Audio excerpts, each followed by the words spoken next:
अयोध्या में भी बारिश के बाद सरयू का जलस्तर तेजी से बढ़ा है। हालांकि बाढ़ से निपटने के लिए पहले से ही प्रशासन ने खास तैयारियां कर रखी थी। निचले इलाकों को खाली करा लिया गया। जल पुलिस और एसडीआरएफ के जवान निगरानी घाटों पर करते हुए दिखे। सरयू का पानी खतरे के निशान को पार करके अब निचले इलाकों में प्रवेश कर गया है। स्नान घाटों से लेकर सरयू के नौका विहार पर भी प्रतिबंध लगा दिया गया है।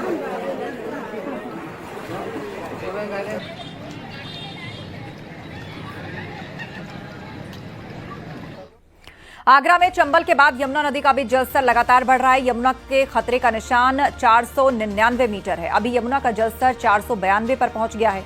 आने वाले समय में यमुना नदी का जलस्तर और बढ़ सकता है, जिसके बाद प्रशासन ने अलर्ट जारी किया। प्रशासन ने यमुना ही नहीं बल्कि आसपास बाढ़ चौकियों को अलर्ट रहने को कहा है। साथ ही आसपास रहने वाले लोगों को सावधानी बरतने की भी बात कही है।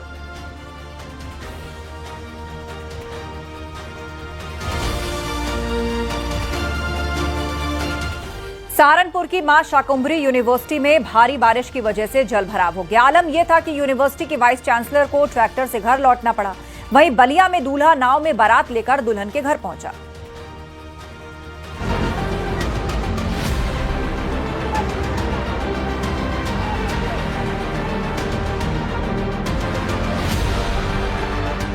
पहाड़ों पर भारी बारिश तबाही मचा रही है, तो वहीं मैदानों में भी सैलाब सितम ढा रहा है। सहारनपुर से ये तस्वीरें सामने आई हैं, जहां हर तरफ बस पानी का डेरा दिख रहा है।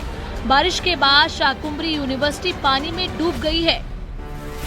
पानी कमरों में प्रवेश कर गया। टेबल कुर्सी सब पानी के आगोश में है।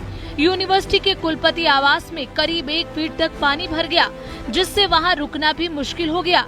जल निकासी की व्यवस्था न होने की वजह से पानी परिसर के अंदर ही जमा हो गया है और इससे यूनिवर्सिटी प्रशासन को भारी दिक्कतों का सामना करना पड़ रहा है। कई दिन से तेज बारिश के बाद ये नतीजा है। हैरत की बात तो ये रही कि यूनिवर्सिटी की वाइस चांसलर को ट्रैक्टर से घर लौटना पड़ा, जिसकी तस्वीरें सोशल मीडिया पर भी खूब वायरल हो रही हैं। बारिश की वजह से परिसर में बनी नई बिल्डिंग और सड़कों के आसपास जलभराव हो गया। कुलपति और कुल सचिव के आवास के सामने घुटनों तक पानी भरा हुआ है। इससे परिसर में आवाजाही पूरी तरह रुक गई है। ये पहली बार नहीं जब यूनिवर्सिटी का परिसर जलमग्न हुआ है। इस साल पहले भी भारी बारिश के बाद कुलपति आवास के आसपास जल जमाव हो गया था।